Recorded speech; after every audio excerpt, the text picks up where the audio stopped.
today we'll focus on the mentoring and coaching session for root cause analysis. So we will have a quick review, no? So anong mangyayari for this mentoring and coaching session? I would like to remind everyone that this program is designed for a 4 learning session. When we say 4 learning sessions, this is more focused lang doon sa mga lecture, case presentation. But when we say mentoring and coaching and consultation sessions, ito yung nagre-require kami ng assignments. So may 10 na assignments na kailangan tapusin. So ang assignment naman ay medyo magaan lang because it's a work with the team, hindi individual. And this is required para makuha niyo yung Certificate of Completion for the HTTP program. Okay? So sana mag-submit kayo ng assignment. At pag hindi po kayo nakapag-submit ng assignment, our QI assistant and program assistant will call you. Okay? Why? Anong purpose nun? Kasi gusto namin hindi ma-waste yung pagpupuyat niyo tuwing 6 p.m. to 8 p.m. to join us, no? And to learn something new. Okay? So, another thing is, pag nag-submit kayo kasi ng assignment, may naka-assign sa inyong QI mentor or coach na magbibigay sa inyo ng feedback at kayo ay i-coach pa para paano improve yung ginawa nyo. So basically, yung mga experts dito ay kakausapin nyo. They have assigned groups. Why, sir? Ngayon, meron tayong mga identified na mga organizations to present, di ba? Sila yung nasa breakout rooms. Pero next run, kayo yon. So may 10 sessions tapos 3 per session, 30 groups, no, out of 100 yung ma-mentored and coach during breakout sessions, pero yung iba i-coach namin siya using the technical assistance approach, which is pag nag-submit kayo ng assignment doon sa Google Drive, makaka-receive kayo ng constructive feedback from our experts. Okay? So sila tutulungan kayo i-craft. Bakit kailangan natin yung Sir Ilde? Kasi on the 15th week, no? Sa 15th week ng ating pagsasama, ayan, medyo may tinik na sa dibdib kasi maghihiwalay na tayo. Okay? Maghihiwalay lang tayo for this session pero magbabalikan pa rin tayo kasi iisang serbisyo lang yung gusto natin gawin. Okay? I-feature natin, i-present natin, magkakaroon tayo ng tinatawag collaborative learning network session. Sa 2 oras na yon, magpe-present ang bawat isa kung ano yung tagumpay sa ginawa nilang QI. So, ibig sabihin ba, Sir Ilde, sa loob ng 15 linggo, dapat may data kami kahit 1 month lang based on sa initiative namin? Yes. And I want you, and I really want to tell you that kayang gawin yon. Okay?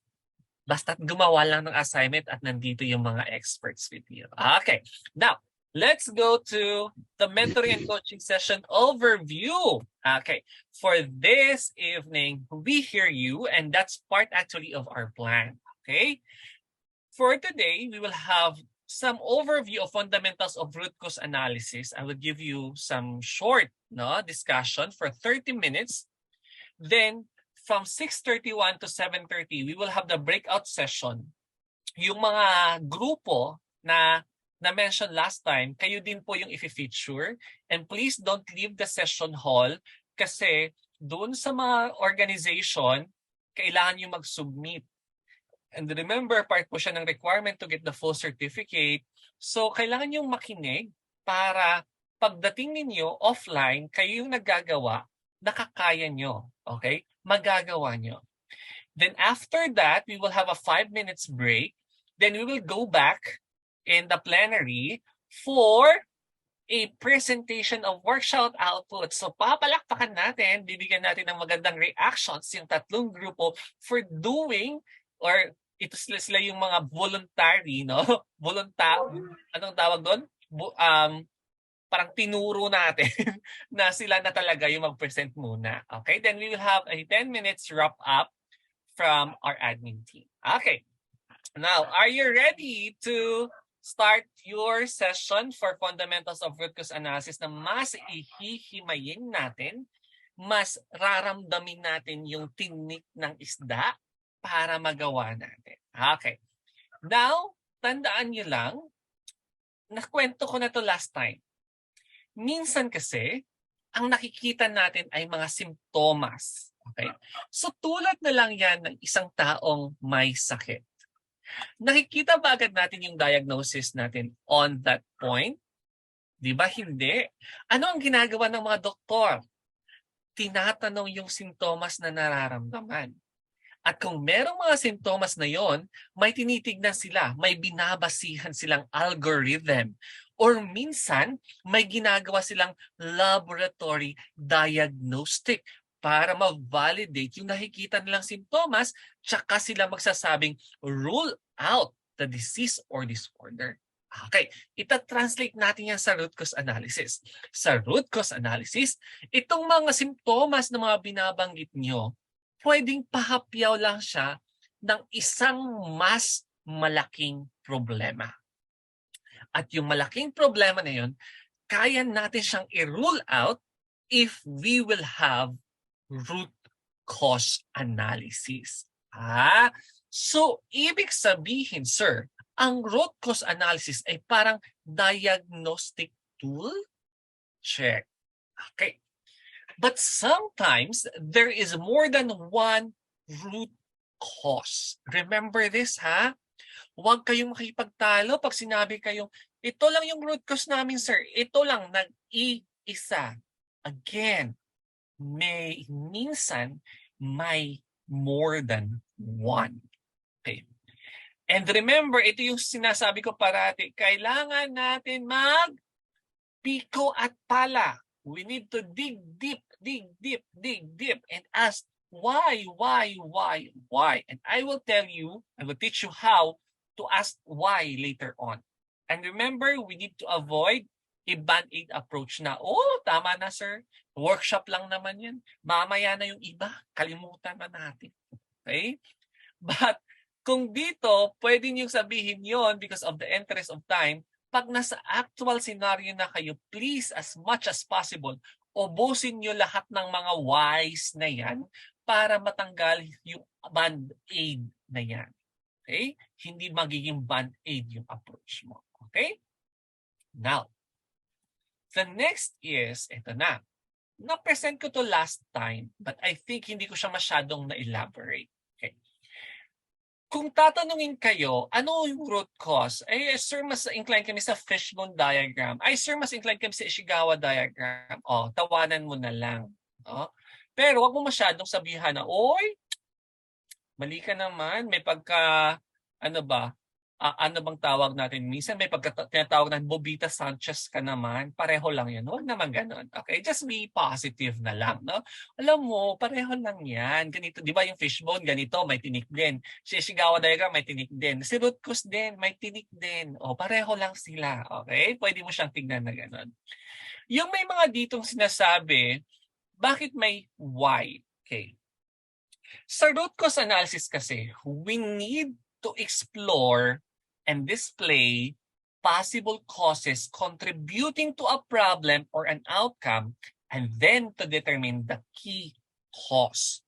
So, ibig sabihin, sir, kaya kami nagtatanong ng why because we want to know. Gusto naming malaman kung ano ang problema or an outcome kung madidetermine namin yung cause na yon. Anong naging epekto niya? Yes. And who? Bakit may who ka dyan, sir? Sabi mo, si root cause analysis ay puro lang why. Medyo tignan din natin ang perspektibo. Kasi mamaya, may categories kung paano ninyo gagawin yung mga root cause. At may tanong doon about people. And who is talking about people? Sir, bakit by a multidisciplinary team, including persons living with HIV? Okay, ganito po kasi yun. Kung matatandaan nyo, ang case management framework sa Pilipinas ay, sige, kung may makakasagot nito, ano ang hitsura ng case management approach sa Pilipinas?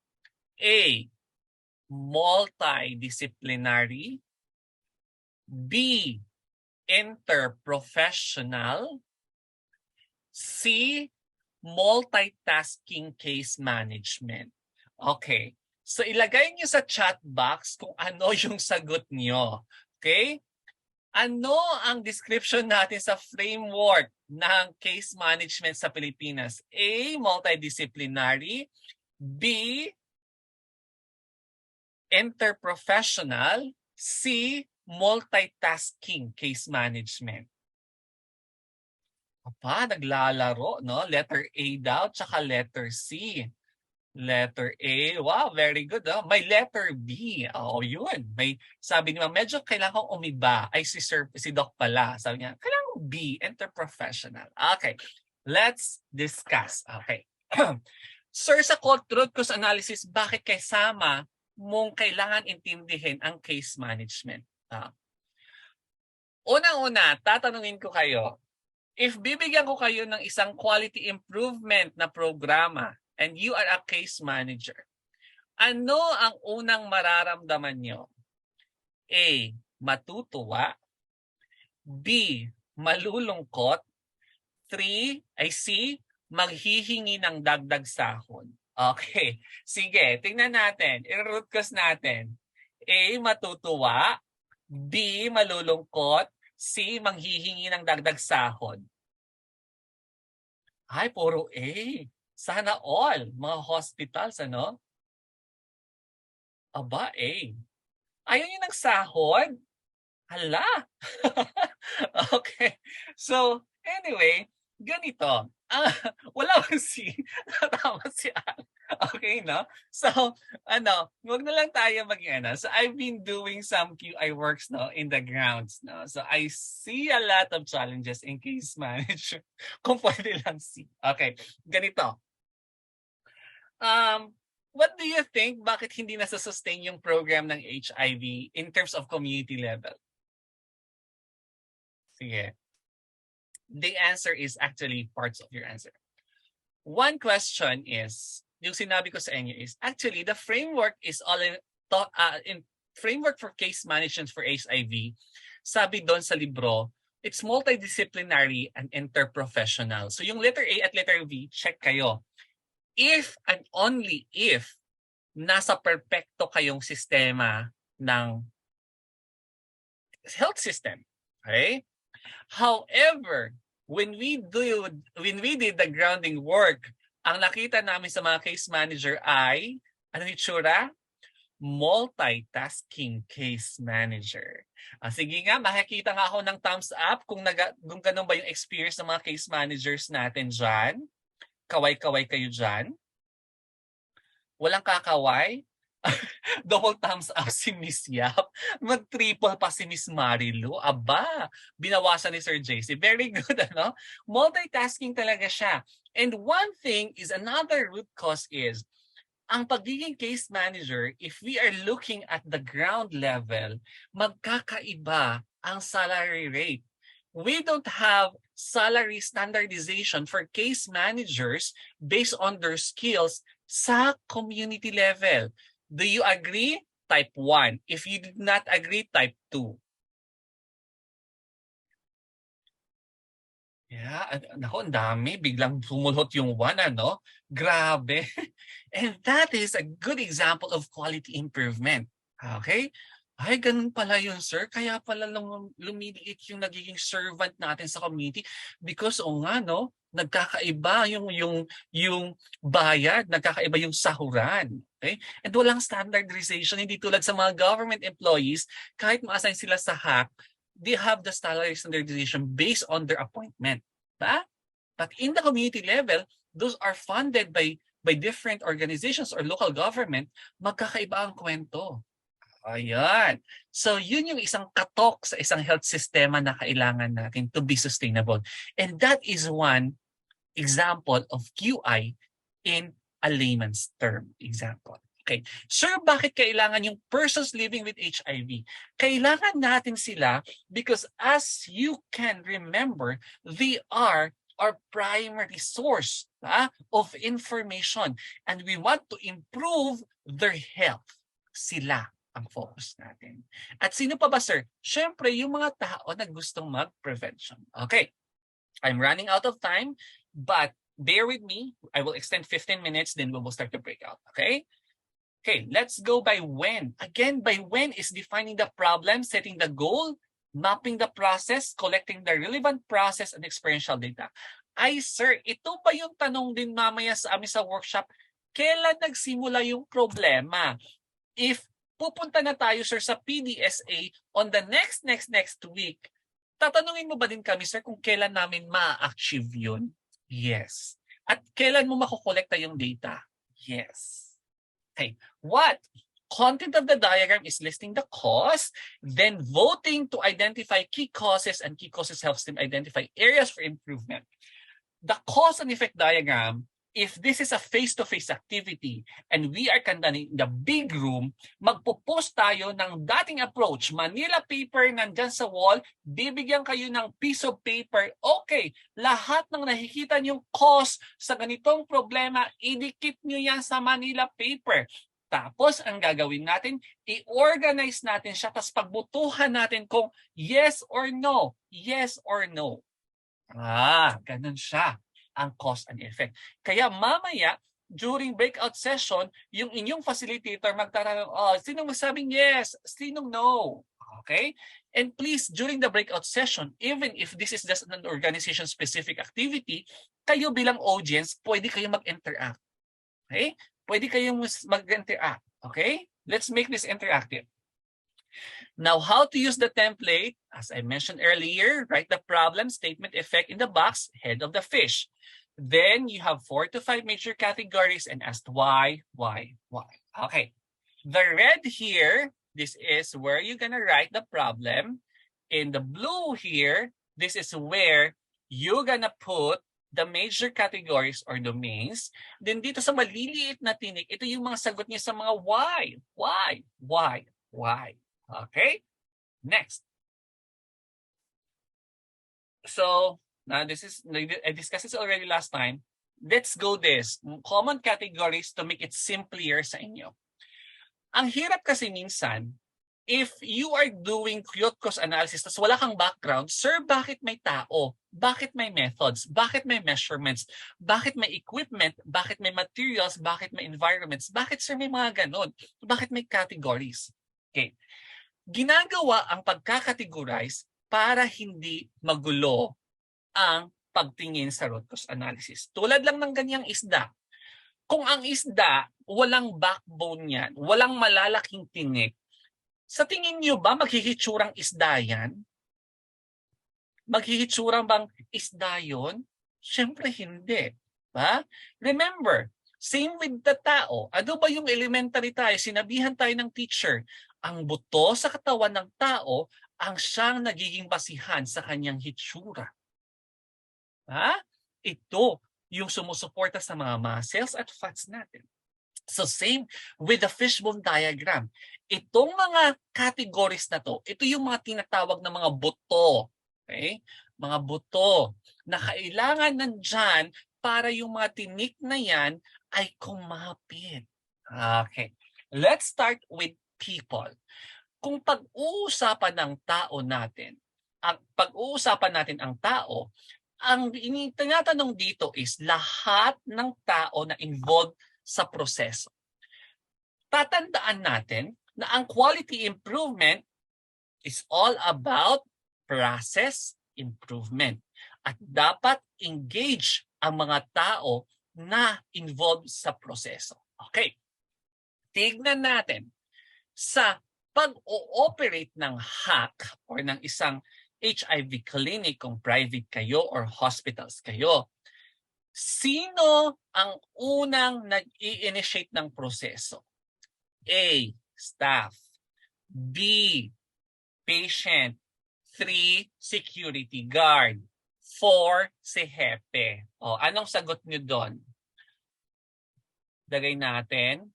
1, sige, sinong unang nag-initiate ng process? Patient, sabi ni Dr. Hana. Ayan, sabi doon. Okay. May sasagot ba ng security guard? One lang yung nakikita nila. Okay, sige. Ganito ha. Ayun, si Victoria. Sabi ng Victoria, sige sir, susundan kita, security guard. Okay. Okay. So, tingnan natin ha. Ang proseso sa hospital magkakaiba. Okay. Sabi natin, may initiation. Okay. Pag ang isang hospital, ang isang clinic at facility, nakatayo, sino ang pumupunta? Patient. The patient is the initiator or nagtitrigger ng process natin. Pagdating ni patient sa hospital, may security guard. Si Kuya Guard bumate sa pasyente. Sabi ng pasyente, Kuya, magpapatest po ako. Tapos si Kuya Guard, kasi hindi naman niya alam yung stigma and discrimination, tumaas ang kilay niya. Sabi niya, magpapatest ka ng ano? Sasabihin ng pasyente, HIV po. So anong nangyari sa conversation na yon? Tapos, sasabihin ng pasyente, marami siyang kasama, mafe-feel ang stigma and discrimination sa pag-uusap pa lang ng security guard at ng pasyente. Sige, sabi natin, pumasok na si pasyente. Pagpunta niya doon sa harap ng clinic mo, si nurse or case manager or clinic manager yung nandun. Hi ma'am, hi sir, ganon. After noon, sa staff, si doktor. After sa doktor, sa pharmacist, kung may pharmacist kasi kukuha siya ng gamot or laboratory. After noon, saan magtatapos si pasyente? Sa pagbigay ng customer feedback. Nasaan usually yung mga customer feedback natin? Usually, nasa box sa harap ng clinic or minsan, nasa likod ni Kuya Guard sa front pa rin. So kung titingnan mo, kung mag-root cause ka pala sir, at pag nag-uusapan natin ang access to a certain services para mas matanggal namin yung stigma and discrimination, we need to look at 1, sino ang involved? Pwede ba sir isama namin si Kuya Security Guard? Yes, involved siya. 2, si patient. First si patient, 2 si security guard. Next is its staff. Pangalawa, siguro yung utility something hanggang bumalik ka doon sa makauwi yung pasyente. Sir, yung tinasabi mo kasi, sir, parang process flow na yan. Exactly. Okay? Now, let's go to the methods. Pag pinag-usapan ng methods mamaya, ang tatanungin nyo, why relates to a policy. Okay? Policy or procedure. Ganito yan, ha? How a process is performed and specific requirements for doing it, such as systems, policies, procedures, rules, and regulations. So mamaya, sasabihin natin, laws to follow up. Why? Bakit may tumataas ang ating laws to follow up? Ma'am, hindi po makontak yung information. Why? Ano ba yung proseso dapat natin para mag-update ng information?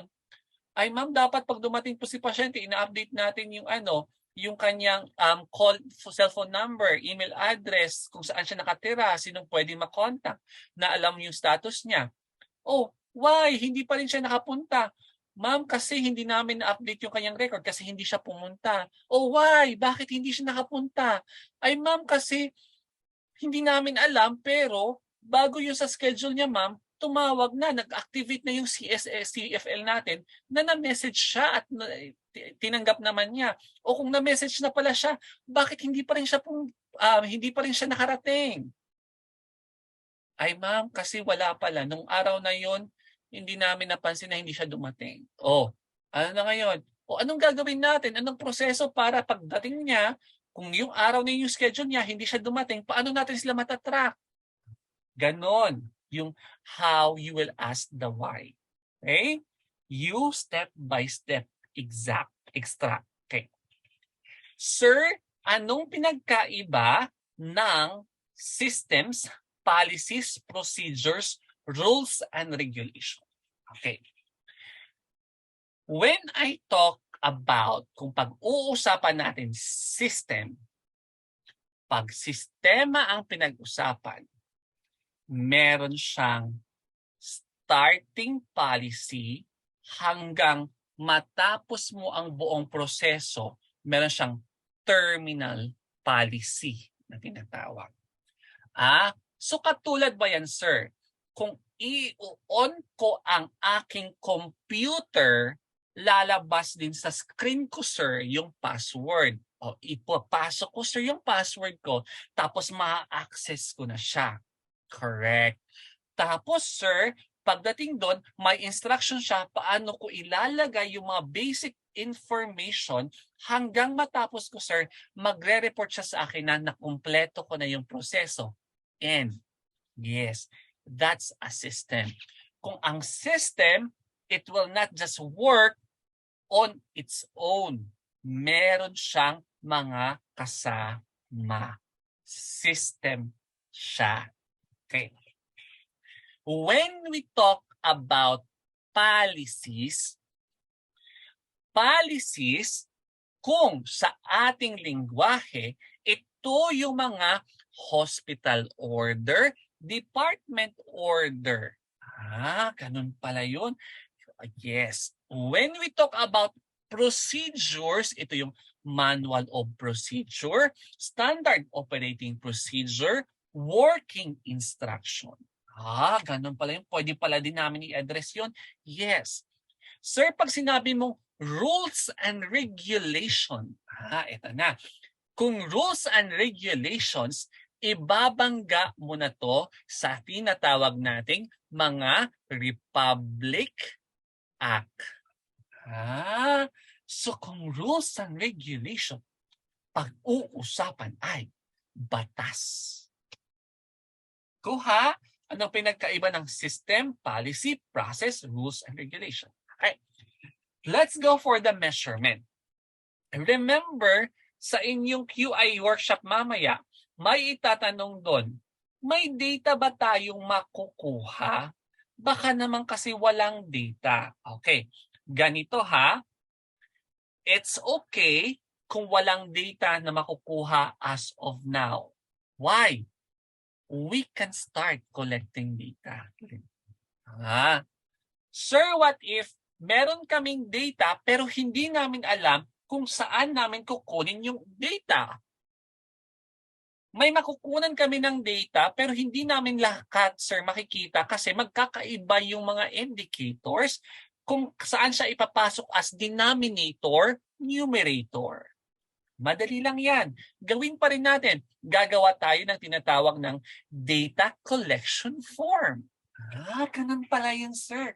Oo. So, with or without available data, we can do it. Pwede pala. Yes. Okay. Next, equipment. When we say equipment, these are computers, tools, etc. that required to accomplish a job. Anong pinagkaiba ng equipment? Itong equipment, buo na. Okay? When we say materials, these are raw materials, parts, pens, paper, etc. to produce a final product. For example, gagawa ka ng isang magandang lamesa. Ang raw materials mo ay pako, kahoy, ano pa ba? Plyboard, something like that. At yung tools mo ay martilyo, you have the measurements, ano pa ba? Anything, no? As outside from the materials ng pako at saka table, plyboard at saka kahoy. In the language of operation, ano yung equipments? Ito yung mga computer, ito yung mga laboratory equipments, ito yung mga testing kits, okay? Equipment yon. When we say materials, ito yung raw materials, parts, pens, paper, okay? Then environment, this refers to condition, location, time, temperature, culture, and process operates. Dito sa environment, pag tinanong kayo mamaya, why sa place? Pag sinabi niyo why sa place, pag sinabi niya, sir, namimiss ko yung schedule kasi unang-una malayo. Sir, namimiss ko yung schedule kasi unang-una, yung operation time ninyo ay alas 10 ng gabi. Sir, hindi ako pumupunta ng clinic ninyo kasi pag umaga, sir, napakainit, walang ventilation, napakasikip. Kaya gusto ko sana gabi ako pumunta. Kaso sir, pag pumupunta ako ng gabi, sarado na agad. Di ko naaabutan yung closing na alas 7. Sir, culture in the process that operates, ayoko bumalik dyan, sir. Bakit? Feeling ko, tinitingnan nila ako na masamang tao. Sir, ayoko bumalik dyan kasi nasi-stigmatize ako, nadi-discriminate ako dyan. Okay? Culture is part of the environment. Okay. Next. May tinatawag din service experience focus categories. Ito yung mga service focus na alam mo namang related sa HIV para mag-operate. So for ganito, competence, it talks about people. So sir, kailangan ba namin mamaya sabihin, oy sir Rad, ibahin mo na lang yung category, gawin na lang natin competence. Okay, ganito ha, sa workshop natin para standardize tayo, ang competence, ipapasok nyo siya sa people or staff. Uulitin ko ha, the competence, ipapasok sa people. Okay. Pag pinag-usapan yung communication between leadership, management, staff, PLHIV, think multi-directional flow. So kung mamaya ang inyong topic is all about awareness, tapos ang sabi doon may communication link, kaya merong awareness na nagkakagap. Communication is a process. But if you will talk about, sir, wala kaming cellphone, wala kaming pang-load doon sa cellphone para makatawag, and that's now falls under provisions. Okay? Tandaan. Communication, if you will talk that the cause is gap between one person, the sender and the receiver and the feedback, ang tawag doon, ika-cluster mo siya under process. But if the problem is the provision ng cellphone tsaka load allowance, you'd put that kind of cause in the provision. Okay. Courtesy, understanding, humility, friendliness, and behavior of staff and clients.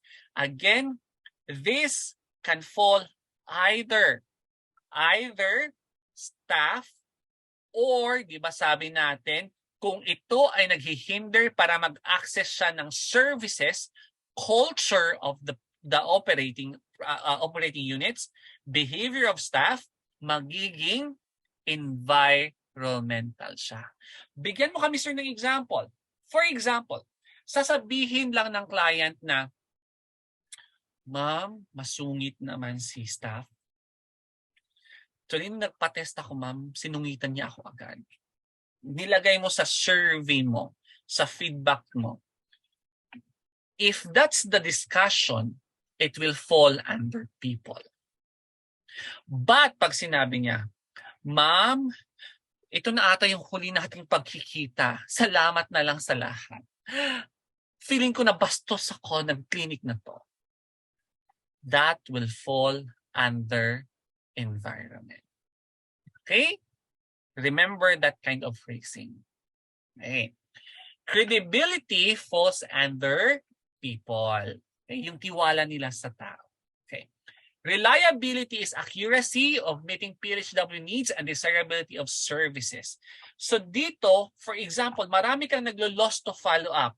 Ang reliability can fall under process. Okay? Process. Okay.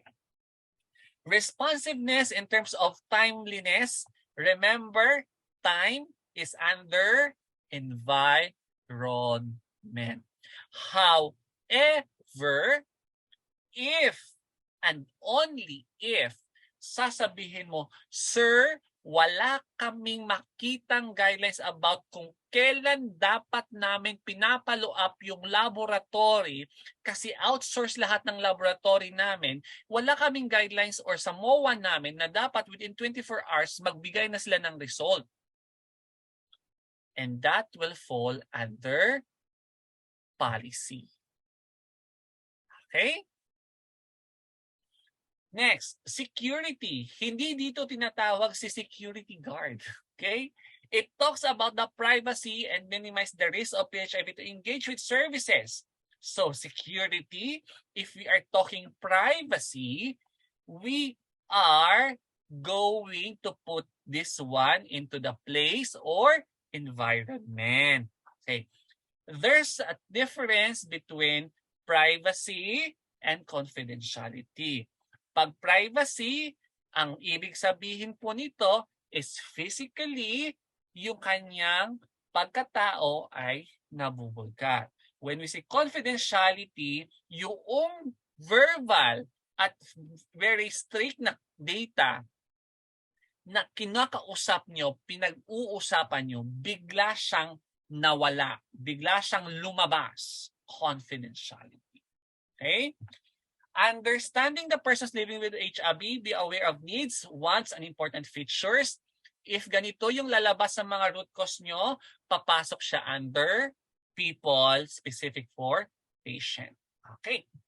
Let's run down one of the example. Okay. Ito lang, tapos magbe-breakout rooms na tayo. Okay. This is an example ng isang case na marami silang mga youth na tinetest. Ang problem nila is wala silang available data kung ilan yung kanilang youth na nalilink to care. Okay. Sir, bakit ganyan yung statement of the problem nakapula? Because this is an example of an effect na hindi maayos ang pagkakakonstruct ng gap statement. Ba? Pag sinabi natin, sir, gap statement yung nasa ulo, dapat ba how many, how much? Ba? And what? Sasabihin natin, what? Latinx youth not link. How many of them? We don't know. How frequent did it occur? We don't know. Okay? So as much as possible later on, don't give us this kind of problem statement. Gap statement. Pag nandun na kayo sa ulo ng isda mamaya, kakausapin mo yung ulo ng isda, titingnan mo, how many, how much, what? Tulad ng namamalengke ka, saan mo ba tinitingnan kung presko or hindi, kung tama or hindi? Diba sa hasang. At the hasang can be found at the head of the fish. So una-una mong titignan mamaya yung gap statement mo kung meron bang magkano, ilan, ano. Ganon. After nyo doon, so ipasok nyo na yung mga categories mamaya. Dito, sabi nila, yung data ng mga youth na hindi nalilink to care, hindi namin makita. Why? So data yung pinag-usapan agad, no? Data. So lalabas agad si measurement or provision. Why? Sabi niya, small. Maliit lang naman yung population, sir. Hindi naman masyadong madami yung mga youth. Not captured well on our dashboard, sir. Kaya hindi namin masyadong pinapansin. Actually, sir, bakit kaya hindi niyo pinapansin? Sir, madami kasi kaming measure na mas uunahin namin. Uunahin namin yung may medical visit, yung kailangan ng referral. Bakit hindi nyo na pinapansin ulit yung mga youth kung wala silang mga medical visits? Siguro din, sir, kasi hindi nga siya nire-report sa dashboard Tsaka walang kaming experience na nire-report talaga siya. Kaya hinahayaan lang din namin siya. Measurement. Next. Okay, sa proseso ba natin, paano natin nililink to care dapat? Sir, dapat kasaunahang panahon pa to, walang tawag-tawag. Letter sent and no respond. Phone calls were not answered. No time of resource to find people in the field. Sabi niya, sir, hindi talaga namin ma-link to care na yun after dumabas yung positive result niya. Unang-una, nung nagsulat kami sa kanya, hindi naman kami nirespondan. Pangalawa, sir, yung telepono niya ring ring, walang sumasagot. At pangatlo, sir, wala naman tayong CBS motivator. Wala tayong community partner na maghanap ng tao. Ako na nga lang mag-iisang nurse at case manager dito. Okay? People, DIS worker per navigator, MCM, and MCM. So ganito ha, In US, we have the Peer Navigator, which is a translation for, ano ba yung Peer Navigator natin? CBS Navigator or something like that. MCM and MCM is same as case management, but, ito ha, but, okay, hindi ito napapractice sa Pilipinas, but if you plan to practice in US, the case management is of two pictures. One is a medical case management that focus on linking to care those clients with medical needs, including behavioral.